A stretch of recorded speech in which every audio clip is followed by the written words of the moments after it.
پتا چلے یہ کون لوگ ہیں. تو صبح سے شام تک ہر آدمی یہ کہہ رہا کہ مجھے مرنا ہے, مجھے جانا ہے. اگر میں رنگلوں کے اس مجمع میں مجلس پڑھ رہا ہوں جو عزاداری کے لیے دیرینہ زمانے سے مخصوص ہے, تو آج میرے اس جملے کو میرے بچوں تک پہنچانے میں میرے بزرگ مددگار ہوں گے. کربلا مارنے کی جنگ کا نام نہیں ہے.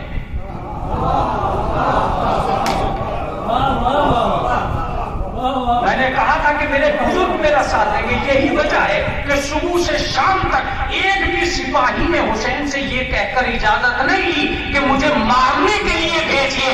یہی کہا مجھے مارنے کے لیے.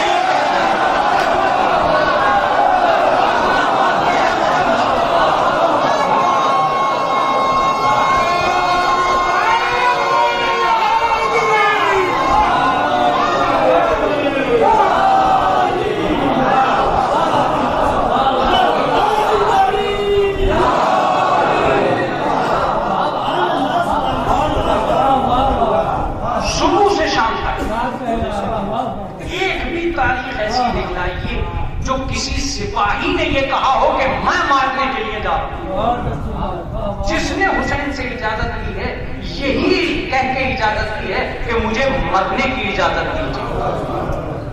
تمنائے موت کا اس سے بڑا عنصر کہیں پیدا ہوگا کیا جملہ ہے؟ تمنائے موت کا اس سے بڑا عنصر کہیں پیدا ہوگا. چونکہ آپ نے مجھے سراہا ہے اس لیے میں دوسرے لفظ کی طرف اشارہ کرنا چاہتا ہوں. حسین نے اپنے ساتھیوں میں تمنائے موت کو اتنا جاگزی کر دیا تھا کہ کل تک جو بچہ گہوارے میں حرکت نہیں کر پا رہا تھا اس نے خود کو گہوارے سے گرا کے کہا,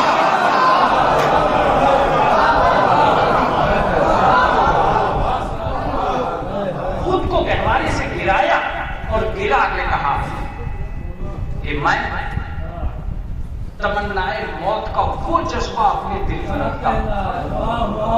اب آپ یہی کہو گے کہ مولانا کسی بچے سے آپ یہ ثبوت نہیں دے سکتے کہ کربلا میں تمنائے موت کا جذبہ اس قدر جاگزی ہو گیا تھا. میں کہوں گا اصغر 1 گھنٹہ پہلے کیوں نہیں جھولے سے گرے,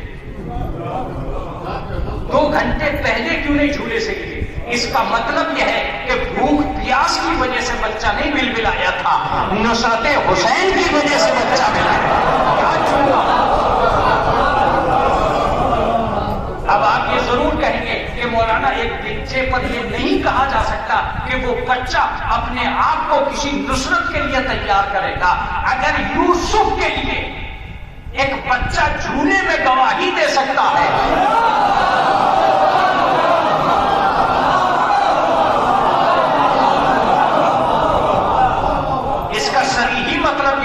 کہ جب بھی معصوم پر وقت پڑتا ہے بچے جھولے میں بےتاب ہو جاتے ہیں. کیا حسین جملہ تھا, کیا جملہ تھا. جب بھی معصوم پہ ہر حرف آتا ہے بچے جھولے میں بےتاب ہو جاتے ہیں. علی اصغر نے جھولے میں بےتاب ہو کر بتایا میرا باپ معصوم ہے, میری شخصیت مظلوم ہے.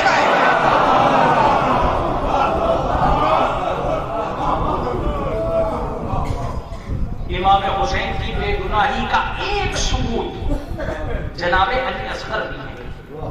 جناب علی اصغر بھی ہیں. آپ یہ ضرور کہیں گے کہ مولانا جناب علی اصغر کی کیا فضیلت ہو سکتی ہے؟ سب سے بہترین فضیلت یہ ہے کہ یہ وقت کا دوسرا علی ہے جو معصوم کے ہاتھوں پر میدان میں آیا ہے. بات جلدی میں گم ہو گئی. وہ پہلا علی تھا جو نبی کے ہاتھوں پہ یہ بتانے آیا تھا کہ یہ سچا ہے. یہ دوسرا علی ہے جو حسین کے ہاتھوں پہ یہ بتانے آیا ہے. پہلا علی نبی کے ہاتھوں پہ تھا, دوسرا علی امام کے ہاتھوں پہ.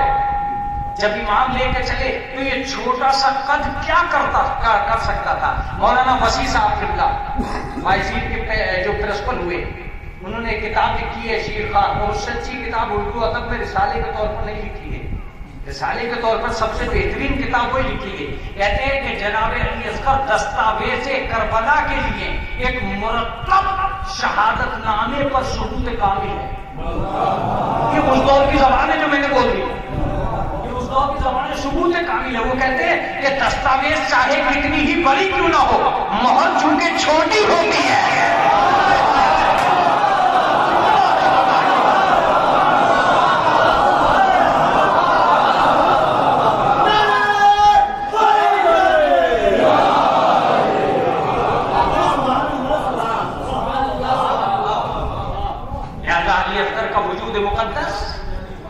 جناب علی اصغر کا وجود مقدس ثبوت ہے اور سند ہے دستاویز کربلا۔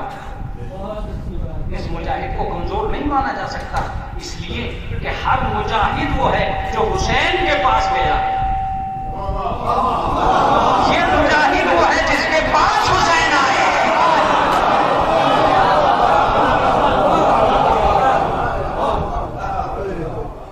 ہر مجاہد حسین کے پاس گیا ہے، یہ مجاہد وہ ہے جس کے پاس حسین آئے ہیں۔ ایک لفظ ایک اور عالم دین کا ہے جسے میں آپ کے سامنے استعمال کرنا چاہتا ہوں۔ مولانا ظہیر عباس صاحب اللہ جارجوی اپنی رو میں پڑھا کرتے تھے کہ جناب علی اصغر کی بہادری کا عالم یہ تھا کہ حسین نے زیبا نہیں سمجھا کہ یہ بچہ گھوڑے کی زین پہ جائے، اسے اپنے ہاتھوں پر لے گئے،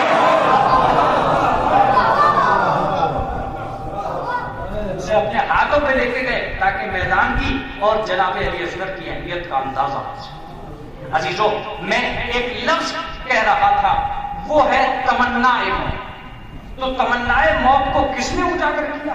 کربلا والوں۔ اب یہ کربلا والوں سے جا کے پوچھیے کہ آپ مرنے کی آرزو کیوں رکھتے ہیں؟ یہاں میں روکوں گا اپنے سامعین کو اور روک کر ایک جملہ ضرور کروں گا۔ ہم نے کبھی اس آیت پر غور ہی نہیں کیا، اس لیے ہم یہ سمجھتے ہیں کہ تمنا موت کوئی موضوع نہیں۔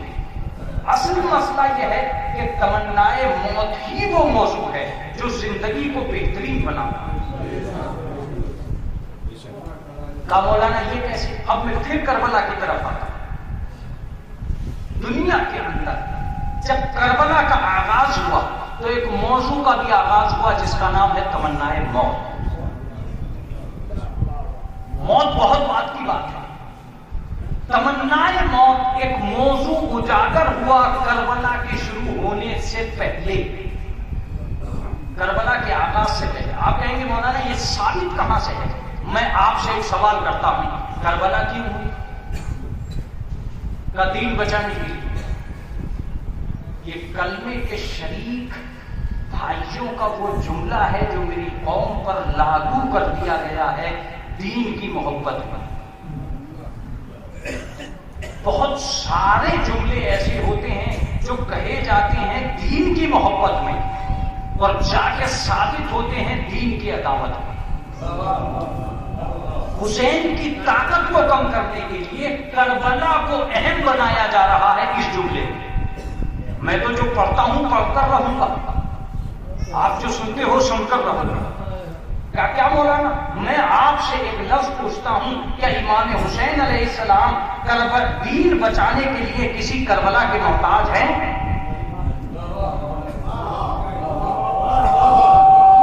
جس کے باپ نے کوفے میں رہ کے دین بچا لیا، جس کے بھائی نے مدینے میں رہ کے دین بچا لیا، وہ دین بچانے کے لیے کسی کربلا کا محتاج ہوگا؟ اس کا مطلب یہ کہ حسین کربلا میں دین بچانے کے لیے نہیں گئے تھے، وہ جہاں رہتے دین بچا لیتے۔ دیکھیے بیدار ہونا شروع ہو جائیے، میں ایک لفظ کہوں گا، وہ جہاں رہتے دین بچا لیتے۔ مقصد کچھ اور ہے، میں ایک ہی مقصد کی طرف متوجہ کروں گا۔ مجھے امام حسین کے مقاصد کو بیان کرنے کا شوق نہیں ہے، اس لیے کہ میرے ذہن میں اتنی طاقت نہیں ہے کہ میں امام کے ذہن کو عوام کے ذہن سے بیان کروں۔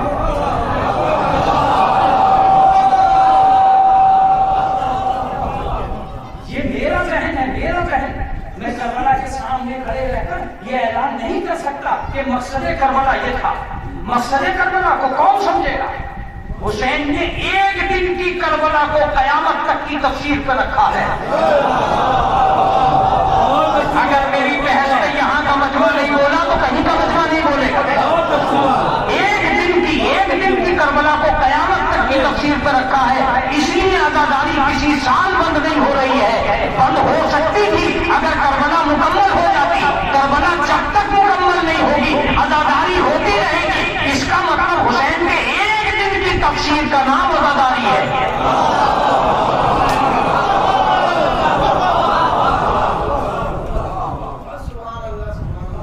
اب وہ لفظ جو قمر سلطان کو کہنا نہیں چاہیے مگر کہہ کر رہے گا، اس لیے کہ جب تک میں اہم نہیں بناؤں گا آپ کو آپ اہم بنیں گے۔ آپ کی طاقت اتنی مجبور ہو چکی ہے کہ آپ ایک دن کی کربلا کو سننے کے لیے 10 دن کا عشرہ رکھتے ہیں۔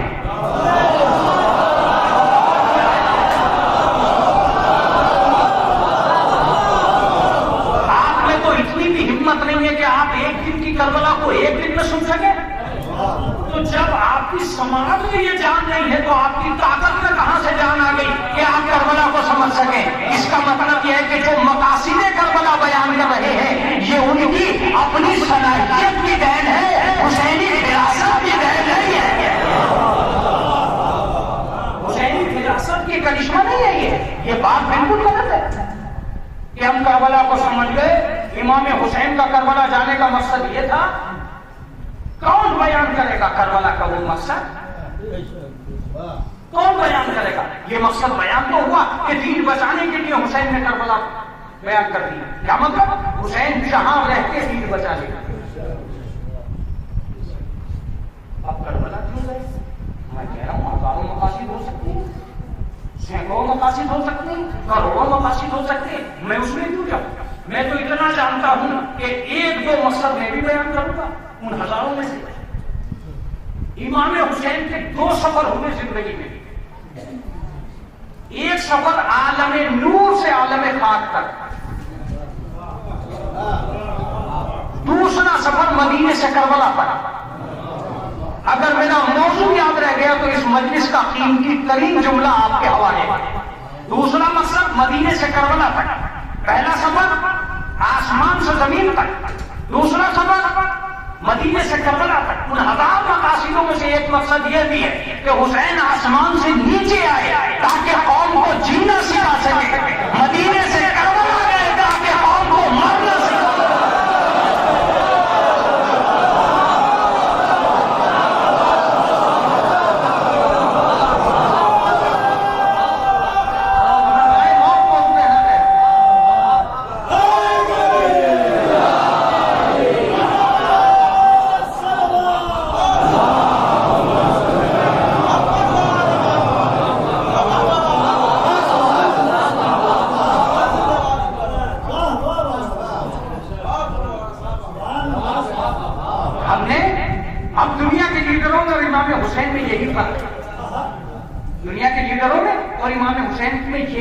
ہر کتاب اٹھا کے دیکھ لیجیے گا، ہر لیڈر اٹھا کے دیکھ لیجیے گا، ہر اسکالر اٹھا کے دیکھ لیجیے گا، ہر وہ آدمی جو اپنے آپ کو قوم کا قائد ملت سمجھتا ہے اس کی دنیا دیکھ لیجیے گا، آپ کو اندازہ ہو جائے گا کہ اس دنیا کے اندر سوائے حسین کے کوئی دوسرا لیڈر نہیں ہے جس نے اپنی قوم کو مرنا بھی سکھایا ہو۔ آپ کو بیدار ہونا پڑے گا، ساری دنیا اپنی قوم کو جینا سکھاتی ہے، حسین نے اپنی قوم کو مرنا بھی سکھایا ہے۔ یہی وجہ ہے کہ ہر قوم مر سکتی ہے، حسین کی قوم نہیں مر سکتی۔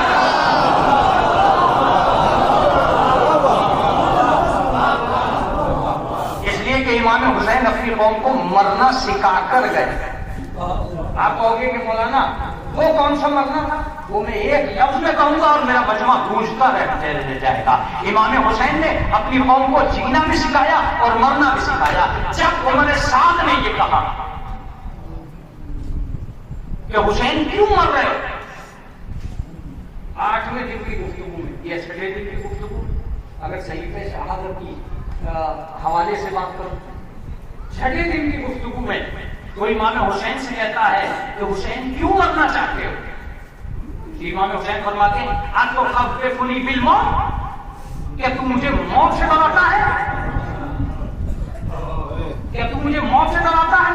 مولا فرماتے ہیں کہ جب مرنا ہی ہے تو کیوں نہ شہادت کی موت مرا جائے۔ میرا موضوع کیوں نہ شہادت کی موت مرا جائے۔ اب اٹھتے اٹھتے ایک جملہ کہا، ذلت کی زندگی سے عزت کی موت۔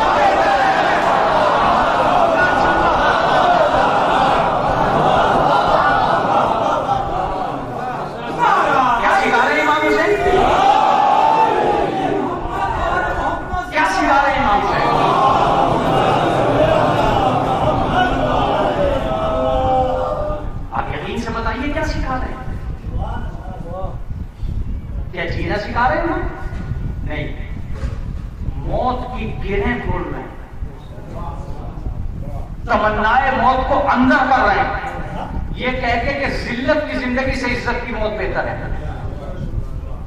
زندگی کو کتنا پستہ قد بنا دیا امام حسین نے موت کے سامنے۔ اگر ذلت کی زندگی سامنے ہو رہی ہو تو عزت کی موت دوبارہ کر لینا۔ دنیا کا کوئی آدمی ہے، سب یہی کہتے رہے ایسے جینا اور ویسے جینا۔ حسین نے یہ بتایا کہ ایسے مرنا اور ویسے مرنا۔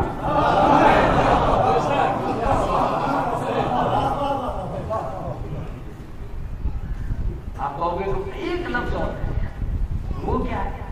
دنیا میں کوئی آدمی ایسا ہو ہی نہیں سکتا کہ صاحب وہ تمنا ہے موت۔ میں یہ کہہ رہا ہوں کہ ایک جگہ نہیں ہے یہ جو میں کہہ رہا ہوں، ایک جگہ نہیں ہے یہ۔ میں آپ کو ایک ایسی جگہ لے جا کر کھڑا کروں گا جہاں آپ مشکل میں پڑ جائیں گے کہ کربلا کا ایک مقصد یہ بھی تھا کہ وہ قوم کو مرنا سکھا رہے تھے۔ کساو دیکھیے یہ لفظ ایسا ہے کہ بار بار کہنے میں بھی الجھن ہو رہی ہے، لیکن پھر بھی میں اس لیے کہہ رہا ہوں کہ میرا موضوع مکمل ہو جائے، متوجہ رہیے گا تو بات سمجھ میں آئے گی۔ جب امام حسین کربلا کے لیے چلے تو ایک جملے کا اعلان کر دیا، نحن نصیر المنایا، ہم موت کے مسافر ہیں۔ اب کہیے کہ دین بچانے کے لیے گئے، اب کہیے کہ دین بچانے کے لیے گئے، کہنا لازمی ہے، کہیے کہ دین بچانے کے لیے گئے تھے، مگر قیامت تک کے لیے ایک بات اور ثابت کر گئے کہ دین بچانے کے لیے سر کاٹنے کا لشکر بنانا لازمی نہیں ہے۔ ایک لشکر ایسا بھی بناؤ جو سر کٹانے کے لیے گھر سے نکلے۔ اگر مجلس میرے سامنے آ چکی ہے اور سامعین میرے بیان سے متصل ہو چکے ہیں، اب ایک لفظ سنیے، امام حسین کے علاوہ کوئی گروہ اب تک ایسا ہے ہی نہیں جو گھر سے لشکر کی شکل میں نکلا ہو یا جمعیت کی شکل میں نکلا ہو اور یہ کہہ کے نکلا ہو کہ ہم سر کٹانے جا رہے ہیں۔ یہ شعر جو مولویوں کو یاد ہے وہ اس کے اسناد کے اوپر بحث ہے کہ ان کان دین محمد لم یستقیم الا بقتل فیا سیوف کو گزری، اگر دین محمد کا قیام میرے قتل کے بغیر ممکن نہیں ہے تو آؤ تلواروں میری گردن پہ کرو۔ یہ امام حسین کی طرف منسوب کیا جاتا ہے شعر۔ بہرحال اس سے یہ تو ترشح ہوتا ہے کہ امام حسین کو پورا پتا تھا کہ میں کہاں جا رہا ہوں، اور وہ سارے زمانے کو بھی یہ سمجھانا چاہتے تھے کہ میں قتل ہونے کے لیے جا رہا ہوں۔ عزیزوں کو توجہ رکھیے گا، اگر میں یہاں تک آ گیا ہوں تو جو بہت عجیب بات ہے وہ یہ ہے کہ میری سمجھ میں یہ بات نہیں آتی کہ یہ کیوں امام حسین علیہ السلام کہہ رہے ہیں کہ مجھے مرنے کے لیے جانا ہے۔ میں سارے زمانے سے پوچھتا ہوں کہ آپ القاعدہ میں نکلے یا بے قاعدہ میں نکلے، سر کاٹنے ہی نکلے؟ آپ افغانستان سے نکلے یا سیریا سے نکلے، سر کاٹنے ہی نکلے؟ آپ یمن سے نکلے یا یمن سے نکلے، کہیں سے بھی نکلے سر کاٹنے ہی نکلے؟ کبھی کوئی لشکر ایسا بھی ہو جو سر کٹانے کے لیے نکلے؟ میں لفظ کہہ کر اتر جاؤں گا تو میری اسکوٹی رہ جائے گی۔ حسین نے کربلا بنا کے ثابت کر دیا کہ آتنکوادی کون ہوتے ہیں، جہادی کون ہوتے ہیں۔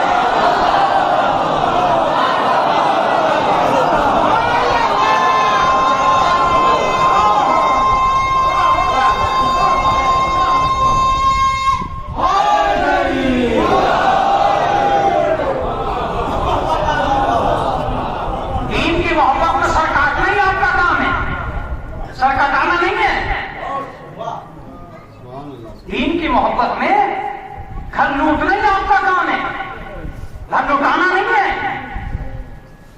دین کی محبت میں کنبوں کو برباد کرنا ہی آپ کا کام ہے، اپنے کنبے کو برباد کرانا نہیں ہے۔ حسین نے وہ سارے رخ بدل دیے تاکہ قیامت تک اپنا دین تھوپنے والے جب کربلا میں آئیں گے تو ٹوٹ کے بکھر جائیں گے۔ اس آدمی نے تو سر کاٹنے کا نام دین رکھ دیا، سر کٹانے کا نام دین رکھ دیا۔ سر کاٹنا کیا مطلب؟ سر کاٹنا تو دین ہے ہی ہے۔ تو مولانا تم بھی بڑی بڑی باتیں کہہ رہے ہو، سر تو علی نے بھی کاٹے ہیں، مولویوں سے بھی آگے ہیں کچھ لوگ کہ سلوات پڑھو محمد علیہ وسلم۔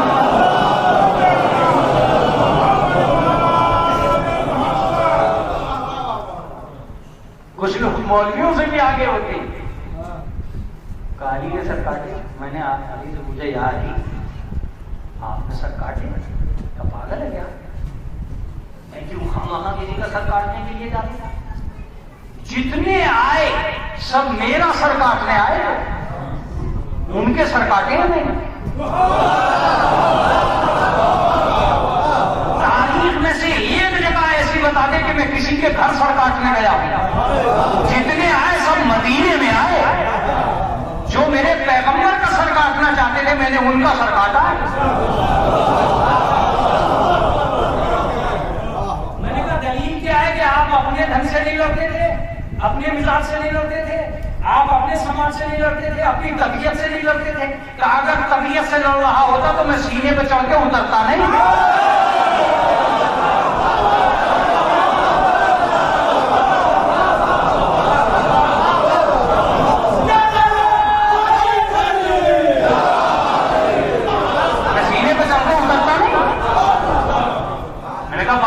ٹھیک ہو رہی ہے کہ آپ سینے پہ چڑھ کے اتر آئے، لیکن اور کوئی دلیل ہے آپ کے پاس کہ آپ نے اپنی مرضی سے سر نہیں کاٹے؟ آخری بات سنیے، اگر میں اپنی مرضی سے سر کاٹ رہا ہوتا تو میرے گھر کا کارخانہ ہوتا، اپنے گھر سے تلواریں بنا کے لاتا، آسمان سے تلوار نہ آتی۔ آسمان سے تلوار آنے کا مطلب اللہ یہ کہہ رہا تھا لو علی تلوار۔ باپ دادا کی تلوار سے تھوڑی لڑ رہا تھا، ذوالفقار سے لڑ رہا تھا، تو جب اللہ ہی تلوار بھیج رہا ہے۔ میں نے کہا مولا علی پھر بھی کوئی اور دلیل جو آپ کے پاس ہو کہ اگر میں اسلام کے لشکر میں نہ ہوتا تو کافروں میں ہی بہادر ہوتے، مسلمانوں میں بہادر نہ ہوتے۔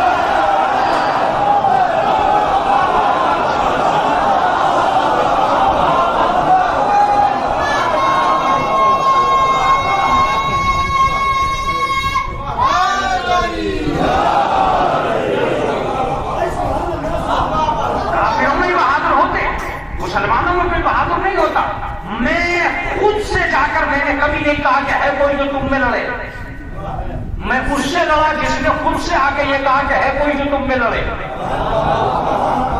خدا کا شکر مان کے میں تھا، ورنہ پورے لشکر میں کوئی بھی نہ بچتا۔ میں میدان جنگ میں اس لیے نہیں جاتا تھا کہ سر کس کا اتاروں گا، اس لیے جاتا تھا کہ کافروں کو ثابت رہے کہ اسلام میں بھی ایک قوت بازو موجود ہے۔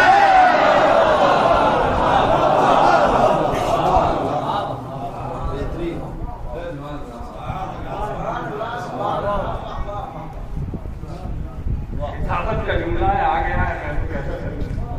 رسول اگر میں نہ ہوتا تو اسلام کے لشکر میں فرار ہوتا، کرار نہ ہوتا۔ فراری کا لشکر ہوتا، کراری کا لشکر نہیں ہوتا۔ تو اس کا صریحی مطلب یہ ہوا کہ امام حسین علیہ السلام نے ایک لفظ ثابت کر دیا۔ وہ کیا؟ وہ یہ ثابت کیا کہ دنیا کے اندر مرنے کے لیے جانا یہ بہت بڑا کام ہے۔ مارنے کے لیے جانا یہ بہت بڑا مسئلہ نہیں ہے، لیکن مرنے کے لیے جانا یہ بہت بڑا مسئلہ ہے۔ میں نے وہ لشکر تیار نہیں کیا جو مارنے کے لیے جائے، میں نے وہ لشکر تیار کیا تھا جو مرنے کے لیے جائے۔ اب اگر آپ پہنچ گئے میں علماء کے تب بات کروں گا۔ یہی وجہ تھی کہ حسین نے جتنی طاقتیں تھیں سب کو تقسیم کر دیا۔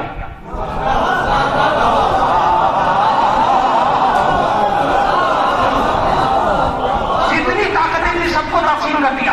عبداللہ تم مکے میں رہو، محمد حنفیہ عبداللہ تم مدینے میں رہو، محمد حنفیہ تم مکے میں رہو، مسلم تم کوفے چلے جاؤ، تاکہ دنیا کو پتہ چل جائے میں مارنے نہیں جا رہا ہوں،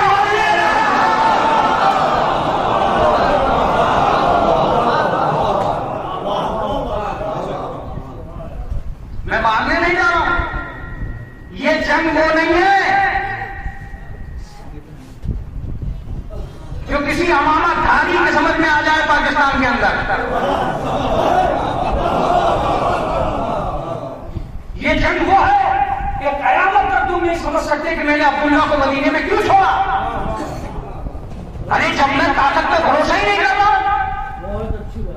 جب میں مارنے کے لیے جا ہی نہیں رہا، تو مجھے کیا ضرورت پڑی ہے کہ میں عبداللہ جیسے شوربا کو لے کے جاؤں، میں محمد حنفیہ جیسے بہادر کو لے کے جاؤں؟ میرا مقصد لڑنے میں مارنا نہیں ہے، مرنا ہے۔ اب اگر مرنا ہے تو اس کا صریحی مطلب یہ ہوا کہ میں بہادری ثابت کرنے کے لیے نہیں جا رہا ہوں جو ان بہادروں کو ساتھ لوں، میں یہ ثابت کرنے کے لیے جا رہا ہوں کہ اس دنیا کے اندر موت کے چہرے کو نکھارنا یہ حسین کا کام ہوگا، لہذا میں جا رہا ہوں۔ اب ایک لفظ میں آپ سے پوچھتا ہوں اور اس کے بعد آپ ثابت کریں گے کیوں چھوڑا؟ کہ صاحب کو جناب عبداللہ کو معرفت نہیں تھی، اس معرفت کا جواب دینے جا رہا۔ جب عبداللہ نے تیسری مرتبہ یہ کہا کہ میں آپ کو نہیں چھوڑ سکتا، مکی کے پہاڑ تک آیا عبداللہ، تو جناب امام حسین نے کہا کہ عبداللہ میں تمہیں ساتھ نہیں دے سکتا، اس لیے کہ اگر تم نہیں رہے تو میری نیابت کرنے والا کون؟ اس کا مطلب یہ ہے کہ شجاعت کی وجہ سے نہیں چھوڑا تھا، نیابت کی وجہ سے چھوڑا تھا۔ جملہ ہے جو میری نگاہوں میں محمد حنفیہ نے کہا میں ساتھ چلوں گا بھائی، یا تو زینب کو یہیں چھوڑ دو یا مجھے ساتھ لے لو۔ کہ نہیں بھائی، اگر میں چلا گیا اور تم بھی چلے گئے تو مکہ خالی ہو جائے گا، لہذا تمہیں یہاں رہنا پڑا ہوگا۔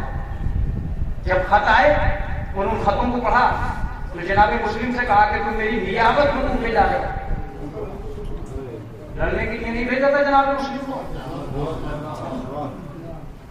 تو دنیا یہ سمجھ رہی ہے کہ انہیں معرفت نہیں تھی، اگر انہیں معرفت نہیں تھی تو اتنے دن کے بعد ہمیں معرفت ہے؟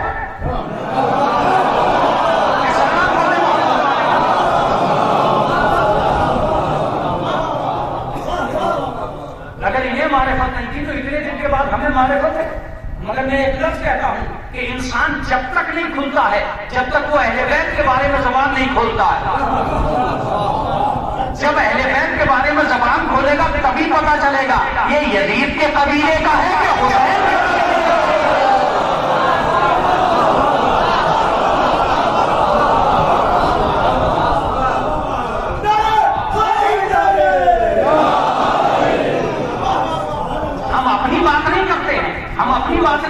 اپنی بات اس لیے نہیں کرتے کہ ہم تو مدح آل محمد کر رہے ہیں، لیکن ہم غیروں کی بھی بات کرتے ہیں کہ حسین کے خلاف بولنے والے غیروں کی بھی سمجھ میں آ جاتے ہیں کہ یہ غدار ہے۔ آپ کو بھی مولانا نہیں سمجھ میں آئی؟ جب تک ذاکر نائک اپنی منمانی کرتا رہا کسی نے کچھ نہیں کہا، جیسے حسین کے خلاف بولا ہماری سرکار سمجھ گئی ہے۔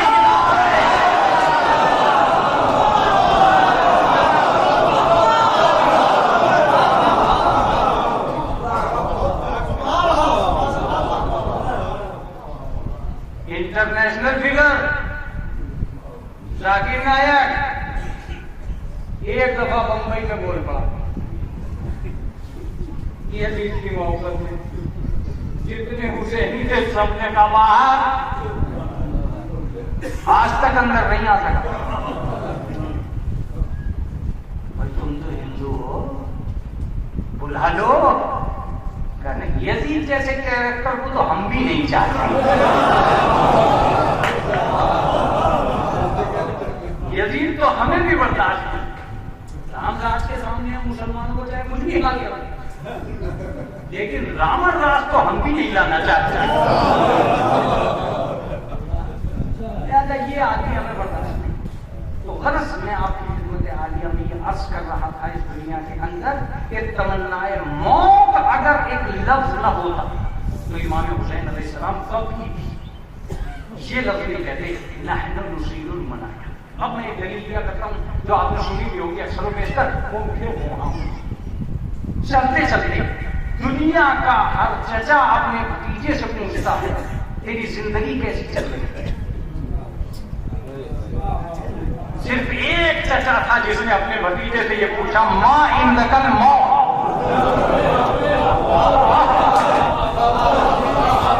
میرے لال میرے نزدیک موت کیسی ہے؟ اے حسین دنیا اپنے بھتیجوں سے پوچھتی ہے زندگی کیسی ہے، تم پوچھ رہے ہو موت کیسی ہے؟ کہا تو نہیں جانتا میں زندگی کے چہرے نکھار چکا ہوں، اب موت کا چہرہ نکھارنے جا رہا ہوں۔ ما عندک الموت، تیرے نزدیک موت کیسی ہے؟ چنانچہ وہ جتنا مہان چچا تھا اتنا ہی عظیم بھتیجا تھا.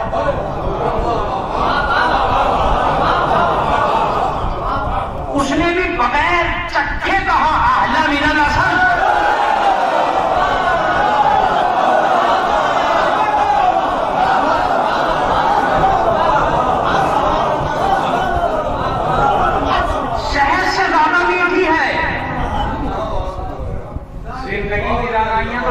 بڑی اچھی چل رہی ہے چچا جان, بڑی پیاری زندگی گزر رہی ہے, کسی نے کہا بڑی پیاری موت ہے. جناب قاسم نے کہا احلی من الاسد شہد سے زیادہ میٹھی ہے. یہ قاسم تم بغیر چکھے کسی چیز کا ذائقہ کیسے بتا سکتے ہو؟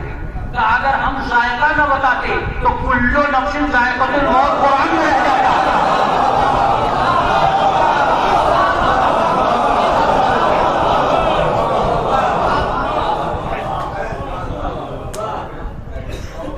ذائقہ موت قرآن میں رہ جاتا.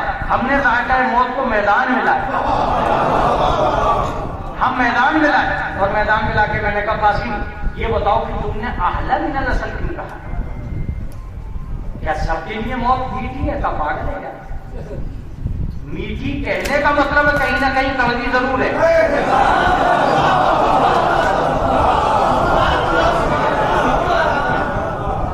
اگر ہر آدمی کو موت آئے گی تو کسی کی کڑوی کسی کی میٹھی. میں نے کہا میٹھی کس کی ہے کڑوی کس کی ہے؟ کہ جو حسین کے پاس کھڑا ہو اس کی میٹھی ہے, جو یزید کے پاس کھڑا ہو اس کی کڑوی ہے.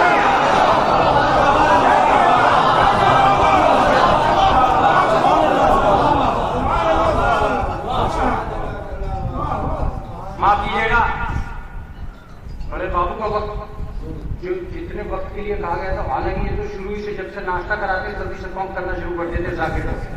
آج اسے اتنا جوش آ جاتا ہے بیچارے کو, اتنا جوش آ جاتا ہے. بڑے باپ کا ناشتہ ہضم کرنا آسان بات نہیں. سلوات پڑھتے محمد والے محمد.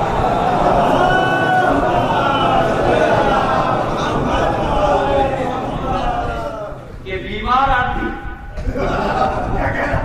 طاقتور کی طرح میں جس کو خدا کا شکر ہے کہ ایک عظیم مجمع کے سامنے آج میں نے اس بات کو اس لیے ڈسکس کیا کہ اصلی چیز جینا نہیں, اصلی چیز وہ حقیقی موت ہے جس تک پہنچنا ہر مومن کی ذمہ داری ہے. یہ وجہ ہے کہ امیر المومنین نے اپنا تعارف, کامیابی کا تعارف موت کے ذریعے کرا. اب میں چونکہ ساری مجلس ختم کر چکا ہوں, اب مجھے اس سے زیادہ نہیں جانا ہے, لیکن ایک 2-4 منٹ کی اجازت چاہتا ہوں. اگر آپ چاہیں کہ کربلا میں کیوں حسین یہ چاہتے تھے کہ تمنائے موت اتنی اجاگر ہو جائے, وہ تو بچے حسین نے سارے مفاہیم بدل ڈالے, سارے مفاہیم بدل ڈالے. حسین نے کربلا میں زندگی کی اجازت دے دی تھی, جینے کی اجازت دے دی تھی جنت کے ساتھ.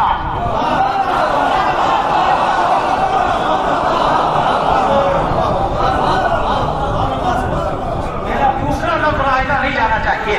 حسین نے جینے کی اجازت دے دی تھی جنت کے ساتھ. اصحاب نے موت قبول کر لی حسین کے ساتھ.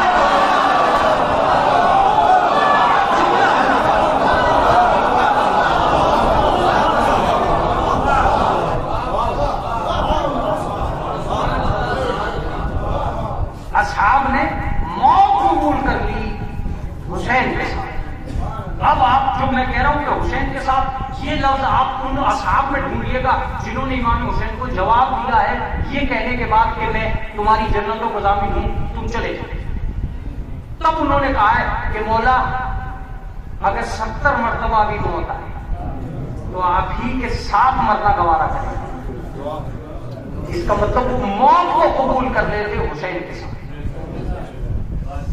میں نے کربلا والوں سے پوچھا کہ تمہیں زندگی کے ہوتے ہوئے مرنا اتنا اچھا کیوں لگ رہا؟ کاش میرا یہ جملہ پہنچ جائے میرے لوگوں تک. تمہیں زندگی کے ہوتے ہوئے مرنا اتنا اچھا کیوں لگ رہا ہے؟ کہ سن، اگر مقتل میں حسین جیسا کھڑا ہو تو زندگی سے زیادہ بہتر موت ہے.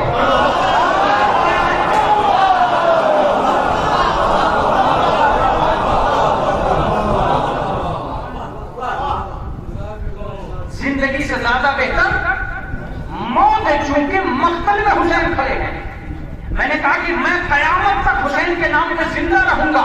تم میرے لیے کیا میسج دے رہے ہو؟ کہ جا کر قیامت تک کے عزاداروں کو ایک ہی میسج دے دے، اور یہ کربلا کا میسج ہے کہ جس حسین کے ساتھ مرنے میں اتنا مزہ ہے اس کے ساتھ جینے میں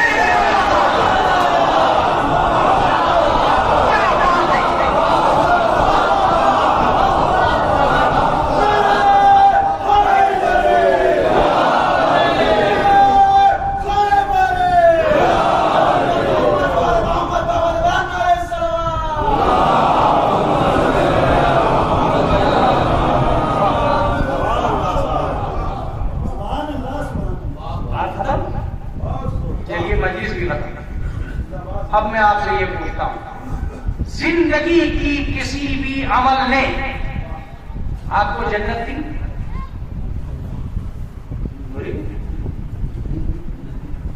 نماز پڑھی کل جنت مل جائے گی، یہ کبھی گارنٹی نہیں.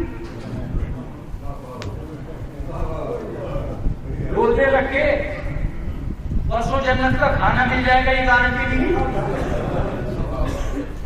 اگلی برس جب آئے گا تو اللہ کی طرف سے افطار ہوگا، یہ گارنٹی ملی.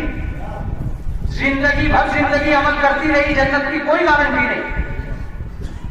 لیکن ادھر مرے، قرآن مجید نے کہا ابشروا بہ الجنۃ التی کنتم بہا توعدون، انہیں جنت کی بشارت دے دو جس کا ان سے وعدہ کیا گیا تھا. ارے اس کا مطلب یہ کہ زندگی بھر زندگی پریشان رہی، جنت ایک دن دکھائی نہ دی. لیکن آج مرے کل جنت. معبود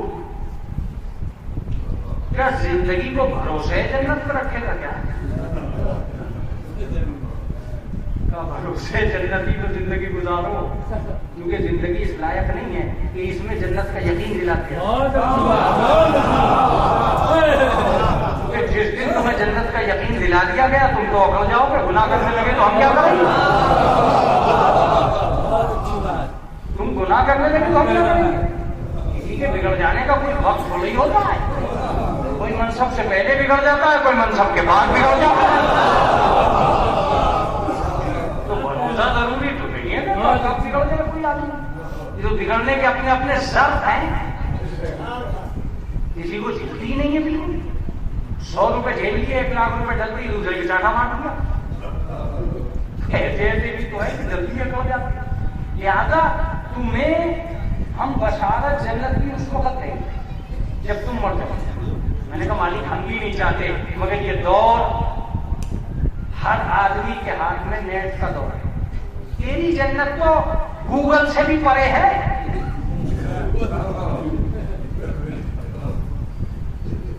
میں نے کہا ایک مرتبہ جب ہم مرنے جا رہے ہیں تو گوگل پہ یہ شو کرتے کہ یہ آدمی مرنے کے بعد فلاں کمرے میں جائے. وہ جو حور و قصور ہیں وہ بغیر تصویر کے ہیں کیا؟ خالی لفظوں میں دیکھ دیکھ کے خوش ہوتے. ارے آج ساری دنیا کے ملک شو ہیں، یہ لندن ہے، یہ جاپان ہے، یہ ہے، یہ وہ ہے. تو بھی شو کرتے کہ یہ جنت ہے، یہ حور و قصور ہے، یہ نہریں ہیں، یہ کوثر ہے. کیا جا رہا ہے ایک بچہ نیٹ پہ بیٹھ کے جی لے گا کہ میں فلاں کمرے میں جانے والا ہوں. غلط، تم غلط کہہ رہے. تم یہ بات مجھ سے کیوں کہہ رہے ہو کہ میں جنت شو کروں؟ میں نے کہا پھر کیا ہندوستان کو وہ شو کر رہا ہے جس نے ہندوستان بنایا تھا؟ میں نے کہا کون؟ کہا وہ شو کر رہے ہیں جن کے آج ہاتھ میں ہندوستان ہے. میں نے کہا کہنا کیا چاہتا ہے؟ کہا مالک جنت شو نہیں کرے گا کہ کون کس جنت میں جائے گا، وارث جنت شو کرے گا کون کس جنت میں جائے گا.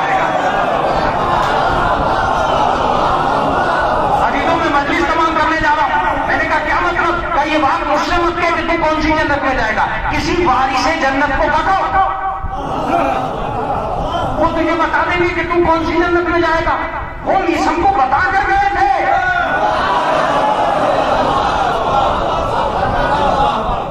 وہ سلمان کو بتا کے گئے تھے.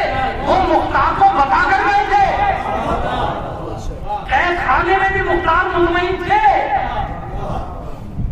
جب اسرائیل نے یہ کہا کہ خانے میں کہ مختار تمہیں مارنے کے لیے لے جایا جا رہا ہے, تو وہ مار ہی نہیں سکتا, اس لیے کہ ابھی تو مجھے بہت سو کو مارنا ہے.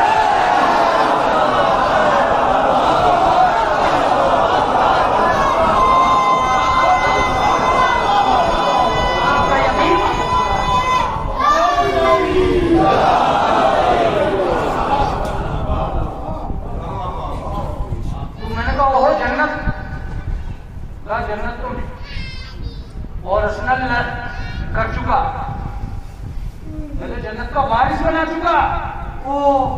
یہ کون ہے جنت کے وارث؟ وہ وہی لوگ ہیں جو دنیا میں یہ یقین دلا دے کہ تم اس جنت میں جاؤ. مجلس تمام ہو گئی, یہ جنت کب آؤں گا اور کب نہیں آؤں گا, لیکن یہ جملہ سن کے جائیے گا, ماں سوا حسین کے کوئی نہیں ہے جس نے اپنے والے والوں کو مرنے سے پہلے جنت دکھلائی ہو. صرف حسین تھے جو ہر آدمی کو جنت دکھلا رہے تھے. یہ تیرا مقام ہے حر, یہ حبیب تیرا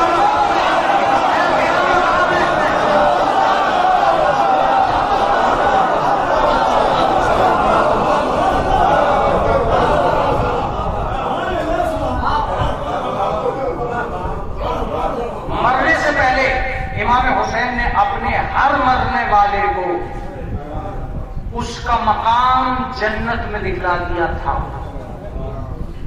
اور جب حسین جنت کا مقام دکھلا رہے تھے تو یزیدیت کی قیامت تک ہار کا اعلان ہو رہا تھا. کا یزید ملک رہ کا وعدہ کر سکتا ہے, دے یا نہ دے,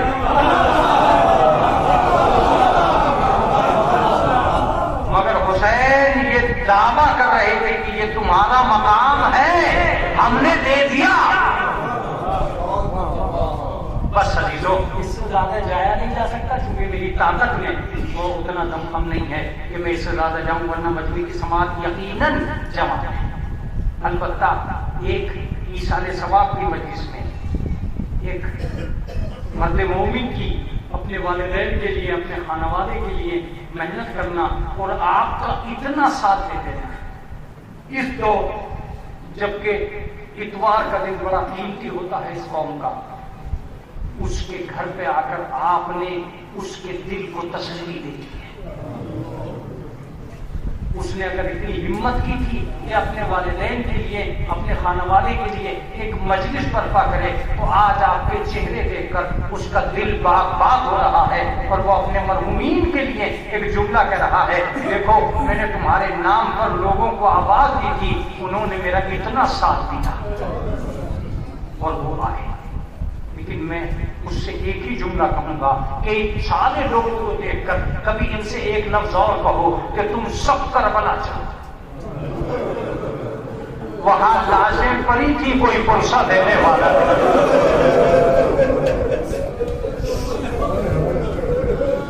وہاں سید سجاد سے کوئی یہ کہنے والا بھی نہ تھا کہ تیرے باپ کا انتقال ہو گیا, تیرا خانوادا مارا گیا. آپ جانتے ہو میں ایک لفظ کہنے جا رہا ہوں, ایک پرسہ دینے والوں, کبھی اس لفظ پرسہ کو اہل بیت کے گھر لے کے جاؤ تو تمہیں معلوم ہوگا کہ جناب سید سجاد نے ایک خیمہ لگایا مدینے کے باہر, اس کا نام رکھا خیمہ تعزیت, پرسے کا خیمہ.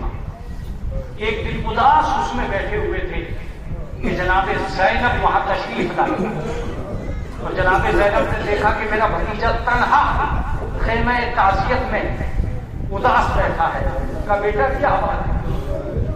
کہا پھوپھی جان جتنا سوچا تھا اتنے لوگ پرسہ دینے نہیں دے.